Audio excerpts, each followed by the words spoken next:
नमस्कार प्रिय दर्शकों, एक बार फिर आपका स्वागत है। दर्शकों, आज का जो हमारा प्रसंग है, आज की जो कहानी है, यह कहानी बड़ी प्रेरणादायक है, बड़ी मोटिवेशनल है। आज हम आपको बताने जा रहे हैं कि अपने घर में यदि कबूतर आते हैं और कबूतर आपके घर में अंडे देते हैं और आपके घर में बैठकर कबूतर वोटर गुटर गुटरगू की आवाज करते हैं, इसका आपके घर पर क्या प्रभाव पड़ता है। यदि कबूतर आपके घर में अंडे देते हैं तो प्रियदर्शी को क्या उनसे आपके घर में गरीबी आती है?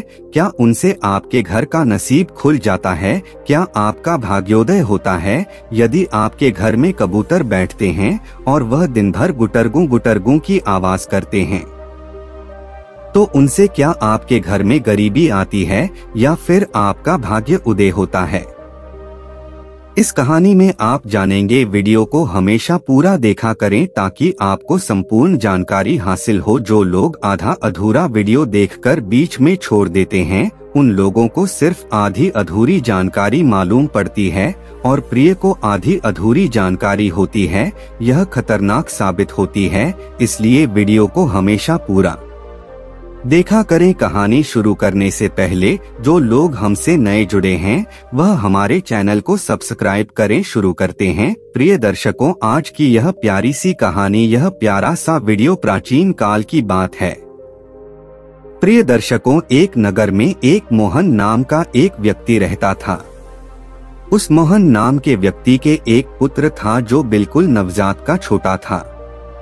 उस नाम के व्यक्ति के घर में एक कबूतर का जोड़ा भी रहता था। प्रिय दर्शकों, मोहन की पत्नी परिंदों से बड़ी नफरत किया करती थी और मोहन सभी परिंदों से बड़ा प्रेम किया करता था। प्रिय दर्शकों, रोज प्रातः काल कबूतरों को दाना डालता, परिंदों को दाने डालता, पानी डालता है, लेकिन उसकी पत्नी नफरत किया करती थी। वह अपने पति से अक्सर इसी बात को लेकर के झगड़ती रहती थी कि तुम इन फालतू के परिंदों को दाना पानी डालते हुए, यह मुझे बिल्कुल पसंद नहीं है। आप ऐसा छोड़ दो, ऐसा करना छोड़ दो। प्रिया को मोहन अपनी पत्नी को समझाता है और कहता है कि प्रिय, ये सभी भगवान की देन है। ऊपर वाले ने जितनी भी परिंदे बनाए हैं, ये सभी परिंदे हर इंसान को दुआ देते हैं, यह कभी भी बद्दुआ नहीं देते हैं। यह हमारी दुआ करते हैं, इसलिए इन परिंदों की खिदमत करना भी हमारा फर्ज है। इनकी देखरेख करना भी हर मनुष्य का कर्तव्य है। को दाना पानी डालना भी हर मनुष्य का कर्तव्य है और जो मनुष्य परिंदों को दाना पानी डालता है, उनका भाग्य साथ देने लगता है। इस तरीके से मोहन अपनी पत्नी को समझाता है, लेकिन उनकी पत्नी इन बातों को समझने के लिए बिल्कुल भी तैयार नहीं थी। वह अक्सर अपने पति से इसी बात को लेकर रोज झगड़ती रहती थी। वो कहती थी कि कबूतरों को मेरे घर से दूर भगाओ, मेरे घर के आसपास यह कबूतर परिंदे बिल्कुल नहीं आने चाहिए। मात्र यह को मोहन की पत्नी हर परिंदों से बड़ी नफरत किया करती थी और अपने पुत्र से बड़ा प्रेम करती थी। अपने पुत्र को जी जान से भी प्यार किया करती थी, लेकिन परिंदों से और परिंदों के बच्चों से बड़ी नफरत किया करती थी। मोहन अपनी पत्नी को समझाने की खूब कोशिश करता, लेकिन वह बिल्कुल नहीं समझती थी। प्रियदर्शी को एक दिन की बात है, मोहन किसी काम से शहर चले जाता है और पीछे मोहन के घर में जो कबूतर और कबूल श्री रहते थे, मोहन के घर में ही अंडे दे देते हैं। अब मोहन की पत्नी अपने पति से इस बात को लेकर के झगड़ती। वह कहती हैं कि इन अंडों को दूर भगाओ, मैंने पहले ही कहा था कि इन कबूतरों को घर में मत रखो, लेकिन तुम मेरी एक नहीं मानते हो। अब देखिए, इन कबूतरों ने हमारे घर में अंडे दे दिए हैं। इन कबूतरों ने हमारे घर में अंडे देकर गंदगी फैला रखी है। इसी बात को लेकर मोहन की पत्नी अपने पति से आए दिन झगड़ा करती, आए दिन लड़ाई झगड़े करते हैं, लेकिन मोहन अपनी पत्नी को बार बार समझाता। प्रिय दर्शकों, अब एक दिन किसी काम से को जाता है, वो शहर चले जाता है। पीछे से उसकी पत्नी सोचने लगती है। शहर को रवाना होने से पहले मोहन अपनी पत्नी को समझाता है और कहता है, प्रिय दर्शकों, देखिए हमारे घर में कबूतरों ने अंडे दे रखे हैं और तुम कबूतरों को बिल्कुल मत छोड़ना जब तक इनके बच्चे अंडों से बाहर नहीं आ जाते हैं। उनके बच्चे अपने माता पिता के साथ चले नहीं जाते जब तक इनको बिल्कुल दुखी मत करना।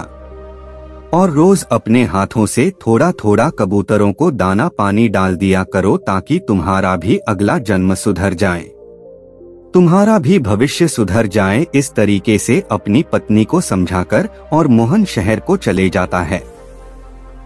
मोहन की पत्नी उन कबूतरों के अंडों को तो नहीं छोड़ती है, लेकिन वह रोज बोलती रहती है। वो रात दिन यही सोचती रहती है कि मेरे घर से इन कबूतरों को कैसे बर्ताव, इनके अंडों को यहाँ से कैसी भगाओ। प्रिय दर्शकों, मोहन का जो छोटा पुत्र था उसको भी इस बात का मालूम था कि मेरे घर में कबूतरों ने अंडे दे रखे हैं। अब मोहन का पुत्र इस बात का इंतजार कर रहा था कि कब मेरी माँ घर से जाए। पिताजी तो शहर चले गए हैं, लेकिन अब मेरी माँ घर पर है। जब मेरी माँ घर से कहीं चली जाएगी तब मैं कबूतर के अंडों को देखूंगा। प्रिय दर्शकों, उसके कुछ ही देर बाद मोहन की पत्नी यानी उस बच्ची की माँ पानी लेने के लिए पनघट पर चली जाती है। अब मोहन का पुत्र एक सीढ़ी लगाकर कबूतरों के अंदर तक पहुँच जाता है और कबूतर के अंडों को पकड़ लेता है और उनसे खेलने लगता है, उनको देखने लगता है, निहार नहीं लगता है। तभी उसकी माँ यानी मोहन की पत्नी पानी लेकर के वापस अपने घर को आ जाती है। जब वह वापस घर को आती है तो वह देखती है कि उनका छोटा सा पुत्र सीढ़ी लगा करके और सीढ़ी पर चढ़ा हुआ है और कबूतरों के अंडों को हाथ में ले रखा है। यह देखकर वह बड़ी क्रोधित होते हैं, अपने बच्चे को मारने पीटने लग जाती है, अपने बच्चे को डांटने लग जाती है। फट से वह पानी को रख कर के तुरंत अपने बच्चे के पास आती है और सीढ़ी से अपने बच्चे को हाथ पकड़ कर के खींचती है। तो प्रिय दर्शकों, उसके बच्चे की दूसरे हाथ में एक कबूतर का घोंसला पकड़ा हुआ था। जैसे कि पत्नी अपने बच्चे का एक हाथ पकड़ कर के नीचे को खींचती है तो प्रिय दर्शकों, कबूतर का पूरा घोंसला उस बच्चे के हाथ से आ जाता है और जैसे ही कबूतर का घोंसला नीचे आता है तो पूरे अंडे फूट जाते हैं। प्रियदर्शी को एक अंडा उस बच्चे के हाथ में था, उसको उसकी माँ पकड़ करके और जमीन में मार देती है तो वह भी फूट जाता है और अपने बच्चे को खूब मारती पीटती है। कबूतर का घोंसला नीचे आने के बाद पूरे अंडे फूट जाते हैं। जब कबूतर और कबूतरी आते हैं, अपने अंडों को फूटा हुआ देखते हैं तो बड़े दुखी होते हैं, बड़े चिंतित हो जाते, अपनी आंखों से आंसुओं की धार बह जाते हैं, रोने लगते हैं। लेकिन अब वो तो परिंदे हैं, करें तो क्या करें। तभी उसी वक्त एस मोहन भी शहर से वापस आ जाता है। तब मोहना करके देखता है कि उनका छोटा नवजात बच्चा जोर जोर से रो रहा है। यह देखकर अपने बच्चे के पास जाता है, अपने बच्चे से पूछता है कि पुत्र, और ऐसी क्या बात है, तुम क्यों रो रहे हो। तुरंत अपनी पत्नी के पास जाता है, अपनी पत्नी से पूछता है कि बच्चा क्यों रो रहा है। तब उसकी पत्नी मोहन से कहती हैं कि मैंने तुमसे पहले ही कहा था कि इन कबूतरों को घर में मत रखो। आज देखो तुम्हारे पुत्र ने कबूतरों के अंडों को पकड़ लिया है, उनको छू लिया है, इसीलिए मैंने इसको मारा है, पीता है, इसलिए यह रो रहा है। प्रिय दर्शकों, मोहन जब कबूतर के अंडों के पास जाता है तो वो देखता है कि कबूतर के पूरे अंडे खोते हुए पड़े हैं। यह देखकर बड़ा दुखी होता है। फिर से अपनी पत्नी के पास आता है और अपनी पत्नी से पूछता है कि तुमने कबूतर के पूरे अंडे फोड़ दिए हैं, अब कबूतर हमें जरूर बद्दुआ देंगे और इनका भुगतान हमको जरूर करना पड़ेगा। प्रिय दर्शकों, यह बात यहीं खत्म हो जाती है। अब कुछ समय निकल जाता है। कुछ समय निकलने के बाद मोहन फिर से शहर जाता है। जब मोहन शहर को जाता है, प्रिय दर्शकों, पीछे से उसका बच्चा बीमार हो जाता है। अब मोहन की पत्नी अपने बच्चों को इधर उधर लेकर घूमती है, इलाज करवाती है। वह सोचने लगती है कि कल मेरा बच्चा बिल्कुल स्वस्थ था, इसके शरीर में तनिक भी कोई बीमारी नहीं थी, कोई बुखार नहीं था। लेकिन आज अचानक से मेरा बच्चा बीमार हो गया है। मोहन की पत्नी अपने बच्चे का बड़े बड़े राजवैद्य से इलाज करवाती है, लेकिन उसको तनिक भी फर्क नहीं पड़ता है, वह तनिक भी सुधार नहीं आता है। वह धीरे धीरे गंभीर से गंभीर रूप से घायल होता जाता है। मोहन की पत्नी बड़ी दुखी होती है, रोती है, चिल्लाती है, कहती है कि मेरा एक ही पुत्र है और यदि इसको कुछ हो गया तो हम क्या करेंगे। प्रिय दर्शकों, मोहन के पुत्र की हालत इतनी खराब हो जाती है कि उसकी बचने की कोई आशंका नहीं रहती है। तब मोहन की पत्नी भगवान के मंदिर जाती है और भगवान से भी दुआ करती है, कहती है कि प्रभु मेरा एक पुत्र है, इसको बचा लीजिए। तभी मोहन भी शहर से वापस आ जाता है और मोहन करके अपने बच्चे को देखता है। तब वह अपनी पत्नी से मिलता है, अपनी पत्नी से कहता है कि मैंने तुमसे पहले कहा था कि कभी भी किसी की बद्दुआ मत लो, कभी भी किसी जीव जंतु की बद्दुआ, मतलब यह उसी का परिणाम है जो हमको भुगतना पड़ रहा है। तुमने कबूतर के पूरे अंडों को तोड़ा है, यह इसी का परिणाम है। वह भी तो उनके छोटे छोटे बच्चे थे, उनको तुमने जीते जी संसार में आने से पहले ही मार दिया है, इसीलिए यह संकट हम पर आया है।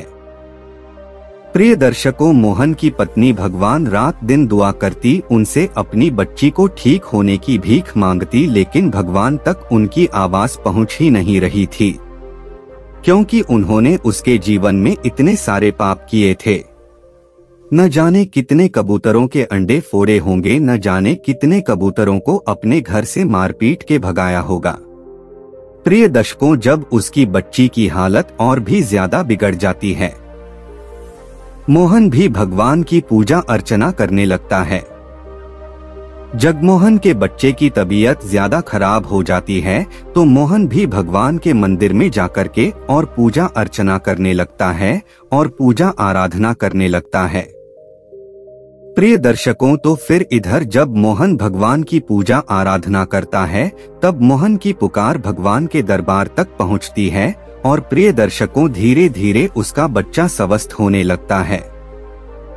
मोहन अपनी पत्नी को समझाता है, कहता है कि कभी भी किसी की बद्दुआ मत लो, यदि तुम कभी भी किसी भी जीव जंतु की बद्दुआ लोगे उसका भुगतान आपको जरूर करना पड़ेगा। और जब आपके घर में कोई भी परिंदे, कोई भी पक्षी यदि अंडे देते हैं, बच्चों को जन्म देते हैं, तो उनको उस वक्त वहां से मत हटाओ, उनको तब तक मत हटाओ तब तक उनका बच्चा उनके साथ जाने के लिए तैयार नहीं हो जाता है। अब मोहन की पत्नी की यह बात बिल्कुल समझ में आ जाती है। उसके बाद वह भी परिंदों की सेवा करने लगती है, परिंदों को रोज दाना पानी डालती है, तो धीरे धीरे उनका भाग्य भी साथ देने लगता है। उनके घर में फिर किसी भी प्रकार की कोई भी कमी नहीं ही रहती है। प्रिय दर्शकों, दिन दूनी रात चौगुनी हो जाती है। यदि आपके घर में भी कबूतर या कोई भी परिंदे अंडे देते हैं तो उनको बिल्कुल ना हटाएं, उनको तब तक न हटाएं जब तक उनके बच्चे उनके साथ जाने के लिए तैयार नहीं हो जाए। हाँ, एक बात है,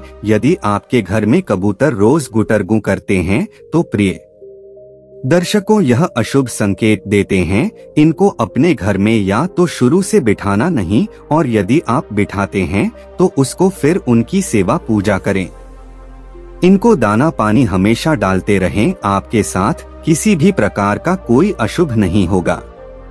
यह थी प्रिय दर्शकों आज की छोटी सी कहानी। हम उम्मीद करते हैं कि इस कहानी से आप ढेर सारी प्रेरणा लेंगे।